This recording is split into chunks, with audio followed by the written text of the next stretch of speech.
Hello, friends, and welcome to Scripture for the Journey, the Bible in a Year, a series of video commentaries designed to help you understand the Bible as a living, unfolding story.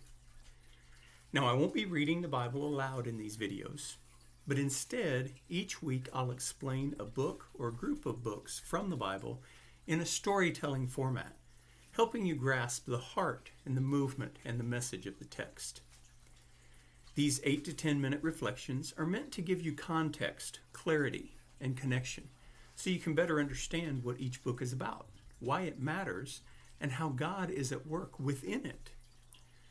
This series is for anyone who wants to see the bigger picture of Scripture and discover how God's story continues to intersect with our own. So let me ask you, have you ever wondered where your story fits into God's story, or whether the Bible truly has room for real life, real struggle, and real hope? Many people assume Scripture is only about ancient history or distant faith heroes. But Genesis invites us to see something different.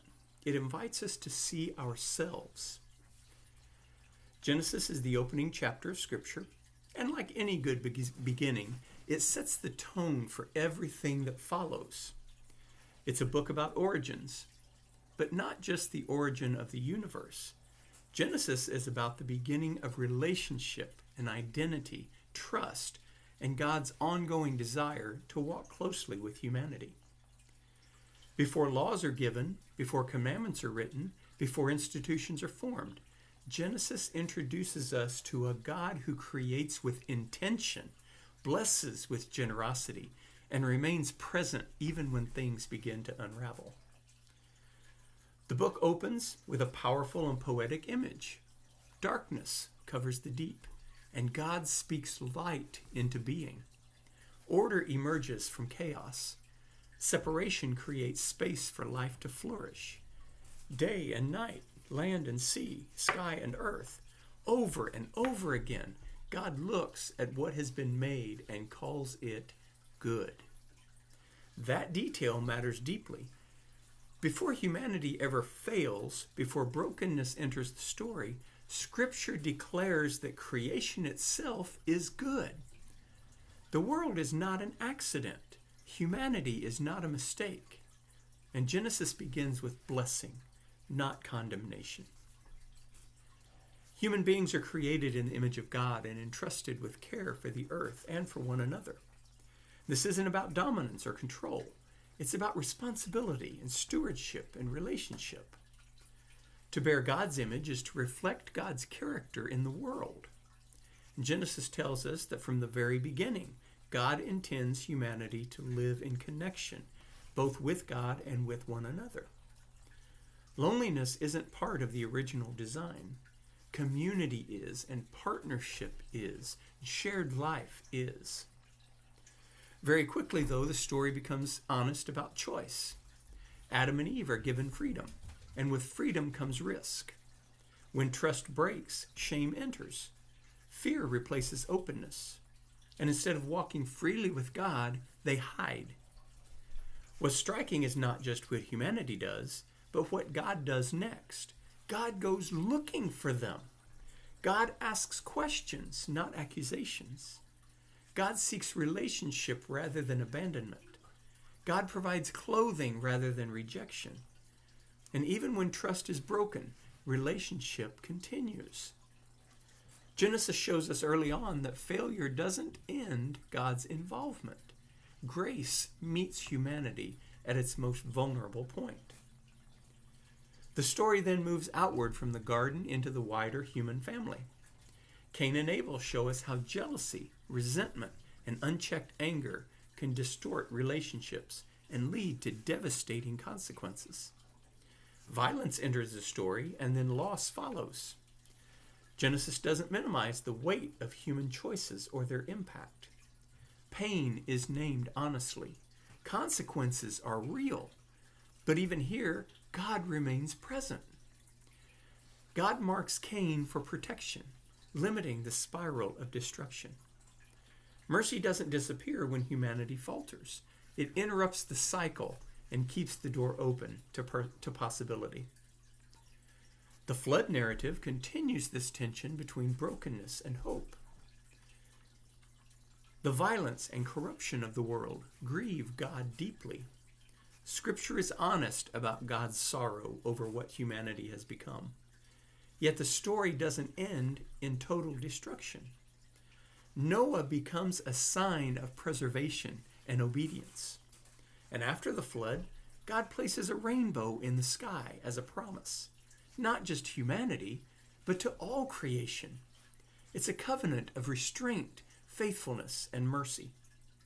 And Genesis consistently holds judgment and grace together, but grace always has the final word. A major turning point comes when God calls Abram.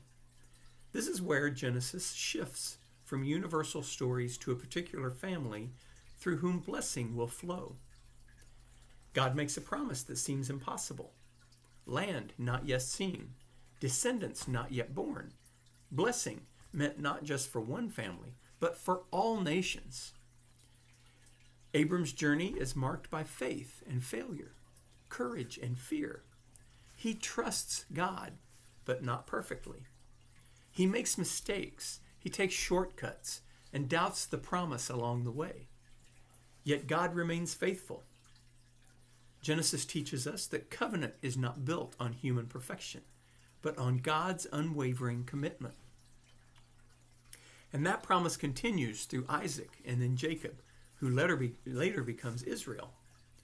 Jacob's story is filled with struggle.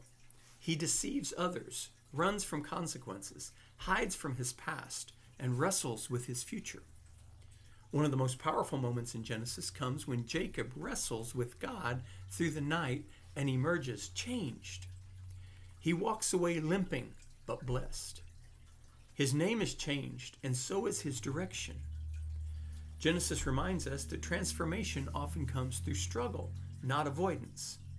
And that blessing does not always arrive without cost. Joseph's story closes the book of Genesis and offers one of its clearest messages of hope.